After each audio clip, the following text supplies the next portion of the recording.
Bonsoir Maurice Safran, merci d'être avec nous, éditorialiste à Challenge. Bonsoir Juan Branco, bienvenue. Vous êtes avocat pour Wikileaks, avocat également de Jean-Luc Mélenchon. Estimez-vous, Maurice Safran, que la réponse d'Édouard Philippe ce soir est de nature, un, à rassurer les Français qui auraient pu être inquiets hier, et deux, explique qu'il a bien pris conscience de l'ampleur de ce qui s'est passé? Non, mais qu'il ait pris conscience de l'ampleur, certainement. Tout le monde a pris conscience de l'ampleur. Quand il dit qu'il n'y a pas eu d'erreur, non. Il y a eu erreur, puisque fondamentalement, les forces de police auraient dû être en mesure de prévenir ce qui s'est passé hier, ce qui n'a pas été le cas. Donc il y a effectivement un problème de renseignement et de fonctionnement de la police sur ces groupes qui ne datent pas d'hier. Hier, le point intéressant, c'est qu'ils n'étaient plus comme dans les manifs précédentes 3, 4, 500, mais qu'ils étaient plus de 1000. Et de ce point de vue-là, effectivement, c'est inquiétant. Il y a deux éléments très marquants hier, Juan Branco. Effectivement, 1200 personnes qui s'affichent organisées, et qui d'ailleurs ont des banderoles pour le dire, et qui se trouvent à la tête d'un cortège qui a 14 000 personnes. Que ce soit quasiment autant que le cortège de syndicats, organisé par les syndicats. Moi, je pense que ça révèle quand même un effondrement d'une part du mouvement syndical qui est acté depuis plusieurs années, mais qui là se voit visuellement. Et je pense que toute la panique morale qu'il y a eu autour des dégâts, qui sont en fait très limités, des manifestations qui provoquent des dégâts à Paris, les 15 dernières années, il y en a eu beaucoup. Une trentaine de commerces qui ont été qui ont été atteints par la situation. Moi, je me souviens aux élections, depuis par exemple l'élection de Nicolas Sarkozy, où toutes les voitures entre la Bastille et la gare de Lyon avaient été brûlées, donc sur plus d'1 kilomètre. Enfin, vous voyez, ça arrive régulièrement depuis, y compris dans le travail. Ce qui s'est passé hier, si je comprends bien votre remarque. Moi, je pense que c'est des incidents mineurs. C'est pas les incidents qui sont intéressants, en fait. Ce qui est intéressant, c'est ce que ça révèle de l'effondrement des acteurs traditionnels, qui permettent à l'État de négocier avec les forces sociales, qui permettent à la société de se structurer depuis l'après-guerre, en fait, et qui aujourd'hui, en fait, ne sont plus représentatifs. Et là, on est dans une situation... Non, mais vous vous en réjouissez ou ça vous inquiète?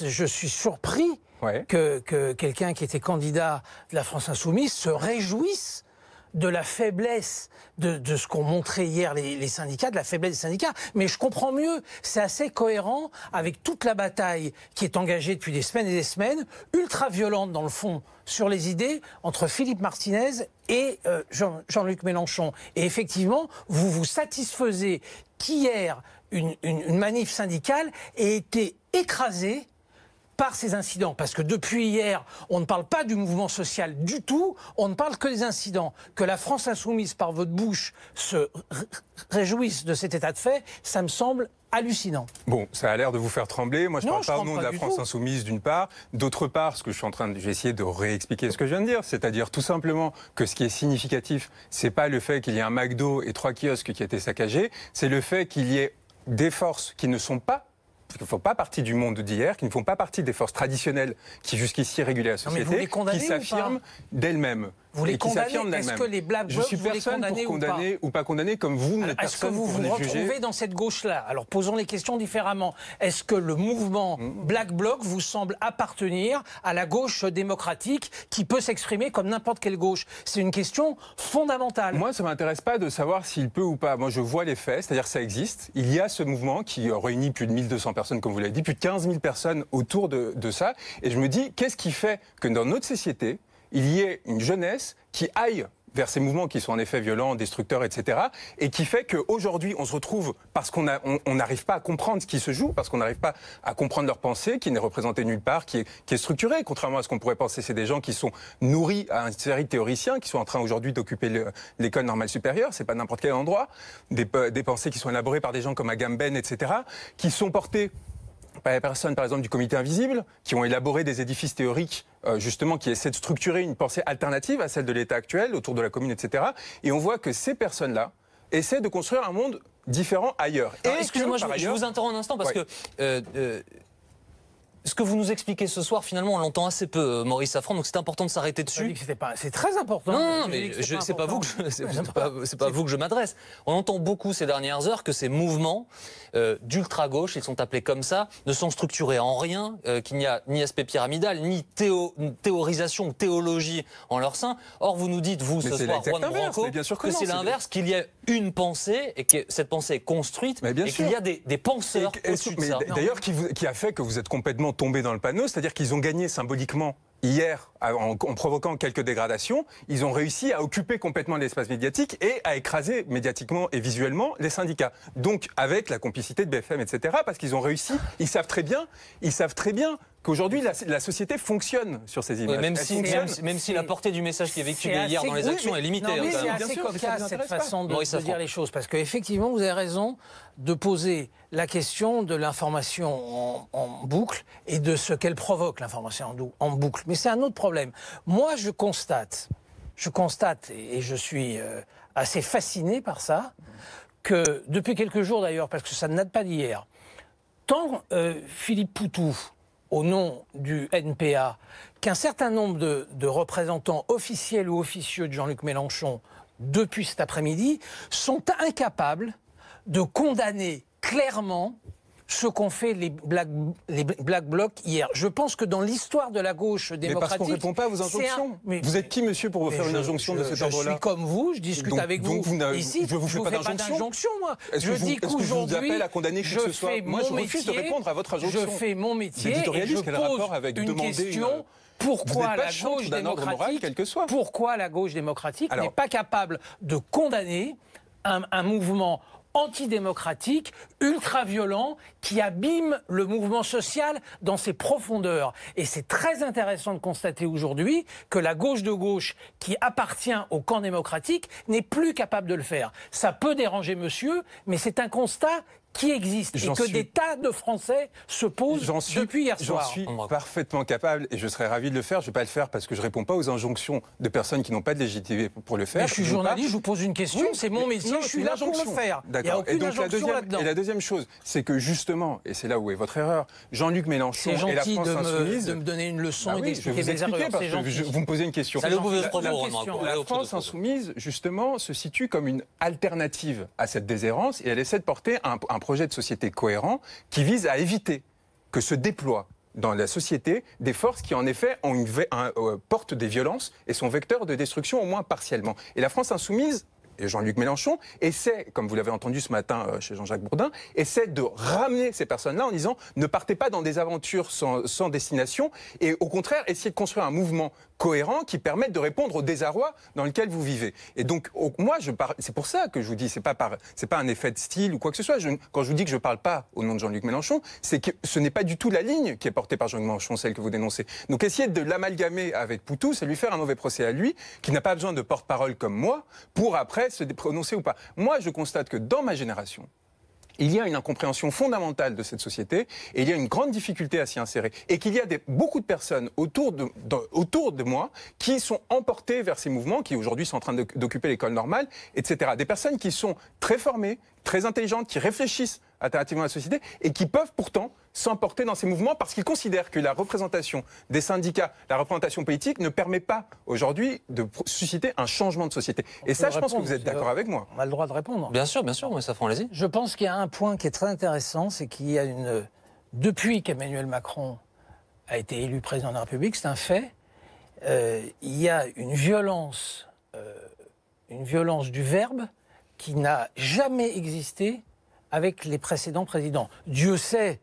chacun s'en souvient, quand Nicolas Sarkozy a été élu président de la République, à quel point les oppositions ont été dures. Jamais on n'a entendu les mots qui sont prononcés à l'égard d'Emmanuel Macron, qui est une délégitimation totale de son pouvoir. Jamais il y a eu des scènes avec Nicolas Sarkozy où dans des manifestations on brûlait des effigies de Nicolas Sarkozy.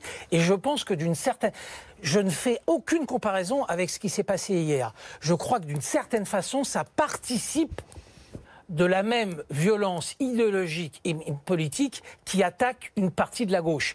Et moi, je trouve ça extrêmement dommageable et extrêmement dangereux. La gauche démocratique peut avoir les plus grandes divergences entre elles.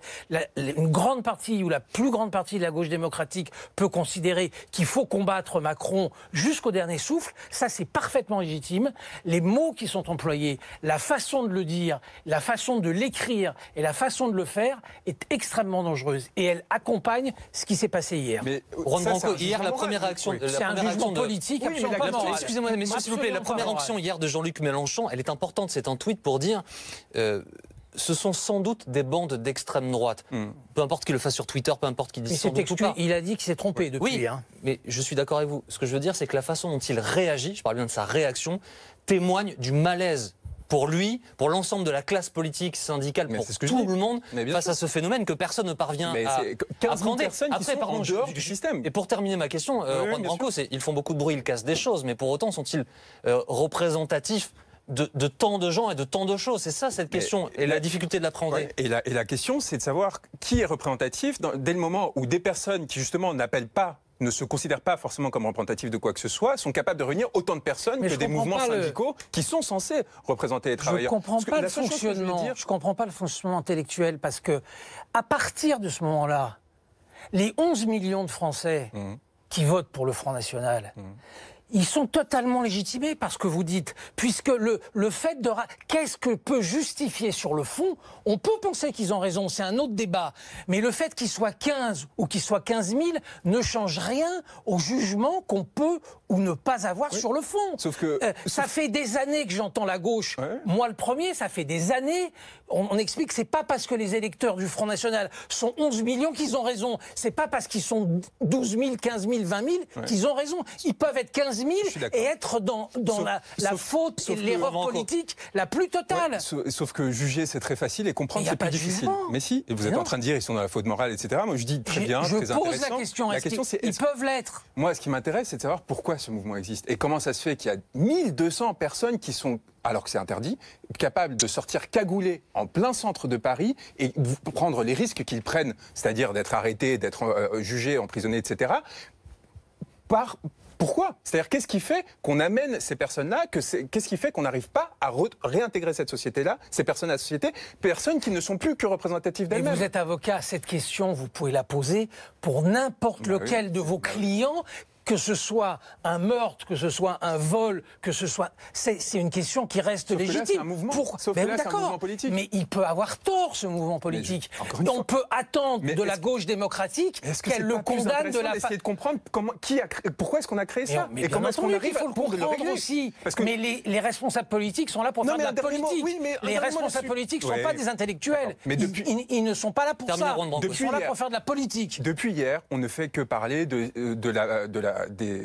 défaillances potentielles des forces de l'ordre, etc. On essaie de comprendre pourquoi est-ce qu'on n'a pas réussi. Mais comment on ne met pas 1200 personnes en prison? Il n'y a pas de place dans les commissariats en France, c'est pas possible. Oui, mais justement, je veux dire, la solution... 180 qui ont été arrêtés. Oui, mais la seule solution qui aurait été envisageable pour en effet éviter qu'il y ait une violation de l'état de droit à ce moment-là, ça aurait été de faire ça. C'est pas possible. Pourquoi? Parce que dès le moment qu'on parle de mouvement de masse, eh bien, on est obligé de... C'est pas un mouvement de masse, il faut pas exagérer non plus. D'abord, vous dites 15 000, rien ne prouve qu'il y avait 15 000 personnes qui étaient autour des Black Blocs. Non, qui n'étaient pas dans la... Rien ne prouve que les 15 000 soutenaient les Black Blocs. Pour l'instant, on parle de 1200 personnes, ce qui est déjà beaucoup.